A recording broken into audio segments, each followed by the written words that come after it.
క్షణం క్షణం చూడాలని తపన, అనుక్షణం మాట్లాడాలని నిరీక్షణ పెళ్ళైన తర్వాత అదే స్థాయిలో ఉందా లేక తగ్గిందా?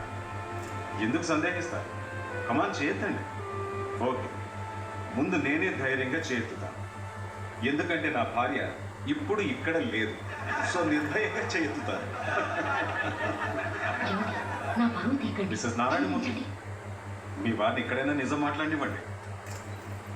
ఓకే, ఇప్పుడు కొంచెం మనం అమ్మ గురించి మాట్లాడుకుందాం. బిడ్డల మీద ప్రేమ లేని అమ్మ ఉంటుందా?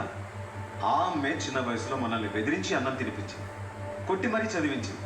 అంతెందుకు, మనం అల్లరి చేస్తే 4 తగిలించి బుద్ధి చెప్పుకుంటుంది. అప్పుడు అమ్మని మనము తిట్టుకునే ఉంటాం.